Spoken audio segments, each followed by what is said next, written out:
Kaulig Racing will also appeal their penalty. Does their argument help Team Hendricks?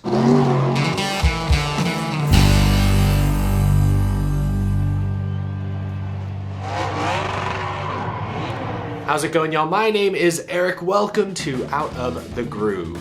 Busy day, lots of NASCAR news to get to, and at the end of this episode, I'll have a special guest joining me to talk about the Pikes Peak Hill Climb event. Something a little different. I hope y'all stick around for that. Before we get to that, there is more news out of Hendrick Motorsports. Earlier this morning, Team Hendrick announced the 4 interim crew chiefs, replacing the 4 crew chiefs that are suspended. Kevin Mendering will crew chief for Kyle Larson. He subbed for Cliff Daniels last year as well for 4 races and finished in the top 5 twice. Tom Gray will be atop the pit box for the number 9 team. He is usually that team's lead engineer, I believe. The interim crew chief of the number 24 will be Brian Campy. I believe he is the technical director for Hendrick Motorsports, but he'll be working with William Byron. And on the 48, a familiar name returns to the pit box. Greg Ives. Of course, Greg Ives worked with Dale Jr. at the end of his career. He was with Alex Bowman from 2018 until last year, and the two won 7 races together. So at least Alex Bowman will have a familiar voice in his ear, a familiar face atop the pit box. For the past few months, Greg Ives has been working on Garage 56. He's the crew chief for that program. Those are the 4 interim crew chiefs Hendrick Motorsports has selected. Hendrick Motorsports is still appealing their penalties. Each team was docked at least 100 owner points, 100 driver points in every case except the 9s, 10 playoff points, $100,000 fines, and each crew chief was suspended 4 races. Hendrick decided that they would go ahead and begin serving those crew chief suspensions, knowing that Atlanta this week, not really a strategy-dependent track. So in case they do lose the appeal, their crew chiefs will have already served at least 1 week's worth of the penalty. Losing all 4 crew chiefs at once could completely derail a race team, but in the case of Hendrick Motorsports, they do have a pretty deep bench. I mean, Kevin Mendering worked with Jimmy Johnson at the end of his career. Greg Ives has had success with both Dale Earnhardt Jr., at least back in 2015, and Alex Bowman in recent years. I was wondering if Chad Knaus would once again step into the crew chief role, but I guess not. Hendrick's lineup is just that stout. They have other guys they trust for the next potentially 4 weeks, depending on how the appeal process plays out. That's the latest news out of Hendrick. We will touch on Hendrick again in just a moment, but first, speaking of appealing penalties, Denny Hamlin will not formally appeal his behavioral penalty. Denny tweeted yesterday, "I won't be making an appeal to NASCAR. However, I will be making an appeal to the people. I'll see you next Monday." And then he tags his podcast. Okay, I don't really know what else to say at this point. The move that Hamlin made at the end of the race on Sunday was dumb. It cost his own team points. It didn't really cost Ross Chastain all that much in the big picture. Seemed like kind of weak retaliation. But then Denny going on his podcast and blatantly admitting that he meant to wreck Chastain, that he basically took his hands off the wheel, that was also pretty dumb. I'm all for drivers showing personality, but he put NASCAR in a very difficult spot. Here you have a star driver blatantly admitting to wrecking a fellow competitor on purpose. History says that if you admit you did something on purpose, chances are a penalty will be coming swiftly. Especially if you're not really racing for the win, especially when you don't show any regard for your own team's finish. Like Denny Hamlin basically said, I'm okay with wrecking myself as long as Chastain comes with me. NASCAR shouldn't tolerate that if they're going to be consistent with what they've ruled in the past. They had to penalize Hamlin, and Hamlin knew that was coming, so it was dumb for him to address it the way he did on his podcast. Now, I imagine he's going to go on his podcast next week and recite the same tired talking points. Drivers aren't allowed to show personality anymore. It's like, no, you can. You just can't admit to intentionally wrecking someone and wrecking yourself. Maybe one day NASCAR will edit the rulebook and will truly let the drivers fully police themselves and talk about it openly. But for the time being, at least, that's not the rule. Drivers can still show plenty of personality without intentionally taking your hands off the wheel and wrecking yourself and your competitors. Maybe Denny Hamlin's appeal to the people will consist of different arguments. I'm open to hearing him out, but I have a feeling I know how it's basically going to go. Anyway, Hendrick Motorsports and Denny Hamlin have dominated most of the headlines. They're the biggest names. They're the ones up near the top of the point standings, contending for wins. But we can't forget about Kaulig Racing. Justin Haley's number 31 team was hit with the exact same penalty that each of the Hendrick cars got. Deduction of 100 driver points, 100 owner points, 10 playoff points, $100,000 fine, crew chief out for 4 weeks. Because NASCAR also found something they didn't like with Kaulig's hood louvers. Last night, Kaulig Racing Team President Chris Rice posted a short video on his social media, and he defended his race team. There was one line in particular that stood out. It's easy to get involved in the negative stuff and get involved in whatever is being said or whatever people think, but at the end of the day, my guys did nothing wrong. And I know Matt Kaulig stands behind that. I stand behind that. That video was posted last night. Earlier this afternoon, Kaulig Racing released an official statement. Kaulig Racing will appeal the L2 penalty issued by NASCAR following the confiscation of a louver found on the number 31 Chevrolet this past weekend at Phoenix Raceway.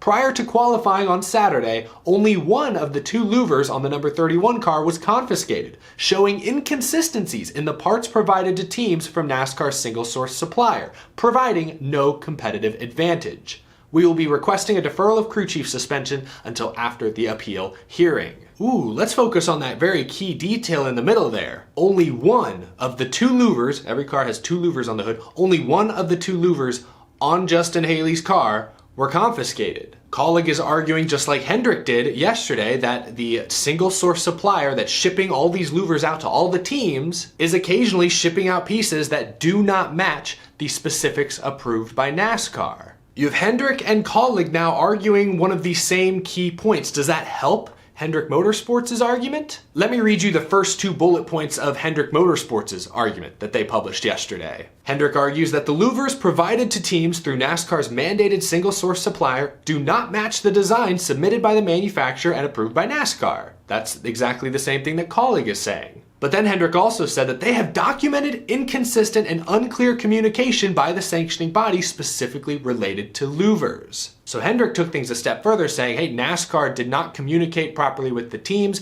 We misunderstood. That's on them, not us. I imagine Kaulig will likely support those claims when they all go to motorsport court. That's what I'm calling it. Also, I want to remind everybody that when the appeal is eventually heard, NASCAR will not be the ones deciding whether or not to uphold their own penalty. No, it will be Hendrick Motorsports on one side, NASCAR on the other, and they will both be pleading their cases to a separate motorsports appeals panel. Not part of NASCAR, not part of Hendrick, an independent appeals panel. I just want to make that clear. I want to know what you think, you watching at home. Do you think Kaulig saying that, hey, only one of our 2 louvers was improper, do you think that helps Hendrick's argument that all these parts and pieces, or many of them, have been out of spec? Maybe Hendrick Motorsports modified the pieces, trying to get them back within the proper specs. Maybe they did modify them in a way that would give them some sort of advantage. Or maybe they just took the pieces they got from the single source supplier, applied them straight to the car without touching them, but because they were wrong,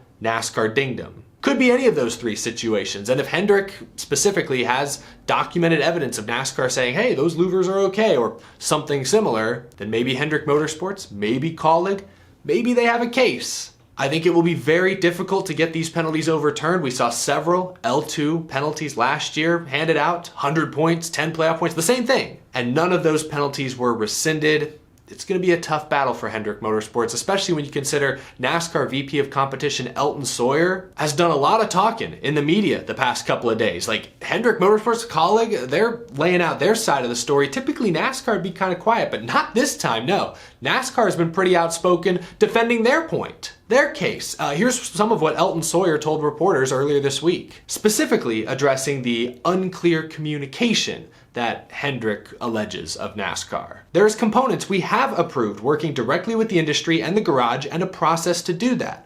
This area was not approved. We felt like the communication line between NASCAR and the garage was done properly, and obviously they, referring to Hendrick and Kaulig, were outside the boundaries. We don't normally get into the intent, but I think it's fair to say that there could be performance around these modifications. Let's also give credit to where credit's due. They went out, referring to Hendrick, and still had an outstanding race on Sunday and performed at a high level even without those modifications. But right there you have the NASCAR Executive Vice President of Competition saying that he believes what Hendrick did was an attempt to gain a performance advantage. Presumably Kaulig fits into that description as well. So that's NASCAR's side of the story. Hendrick has made their side very clear. Now Kaulig is kind of joining the Hendrick side. I guess that's not a surprise. What do you think at home? Who do you believe? Personally, I think it's going to be very hard for Hendrick and Kaulig to get these penalties rescinded in any form or fashion. But crazier things have happened. Maybe there's a smoking gun somewhere that they'll present in motorsport court, and that'll clear things up. You just never know. Now, I want to bring in someone I met just a few weeks ago. His name is Dan Novembre. He is both a driver and also the owner of Novembre Racing. In just a few months, his team will be participating in the Pikes Peak Hill Climb, a harrowing layout, a thrilling event. I know I mostly focus on NASCAR on this channel, but I love learning about other forms of motorsports, other major events, and it's been really cool to hear about Pikes Peak. So I thought it'd be fun to bring Dan on the show to talk a little bit about it. If you're interested in supporting or learning more about Dan Novembre's race team, he has an email address, contact information down in the description below. I know they're absolutely looking for more partners to get ready for this year's event. But yeah, without further ado, I'd like to introduce Dan Novembre and bring him onto the show. I'm now joined by a very special guest, something a little different I don't usually talk about or cover on this channel, but I'm joined by Dan Novembre of Novembre Racing. Dan, thank you so much for being on the show. Thanks for having me. Glad to be here. I know you grew up in, you actually were born in Houston like me. I love that. We have that in common. But I know you grew up in Colorado Springs, very close to Pikes Peak, which is a massive hill climb event coming up here in just a few months later this summer. So can you tell me and tell the audience a bit, what is it about Pikes Peak or just hill climb racing in general that makes it so special? Yeah, this event, Pikes Peak, one, has a huge history, right? This upcoming June is the 101st running. So one of the first auto races that started. It's the second oldest next to the Indy 500. So just the big names, big teams that have come out through the years, they've called it Unser Mountain. The Andretti's have been out here. You can just list off names of world-renowned racers that have come to this event at the base of where I live. And for me to get to compete as a local, kind of that David versus Goliath is such a big challenge. And let's not forget, we're on the side of a mountain trying to race. You have cliffs, you have weather, you have wildlife. It is one of the most challenging and certainly the most dangerous races in the world.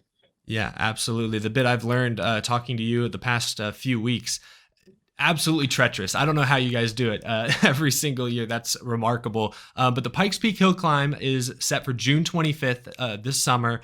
What kind of work goes into preparing both the car, the equipment, but also you, the driver, making sure you're ready to take on that challenge? Yeah, it's hard. I mean, the following year's planning starts the day after the race. Right. It takes a full year to really put together a real effort for this race. It's so challenging because you get one day a year. The mountains open all day for racing. And so it's very limited practice time. Everything has to go right because you have that one chance. And so the year is just filled with prep on making sure the car is as reliable as it can be, but you're really trying to up your game from the previous year and tweak the car or make major renovations to get that fast time that everyone hopes for. Absolutely. And obviously you're a veteran at this, but this year specifically, what kind of goals do you have set for yourself as the driver, but also the team that you own? Yeah.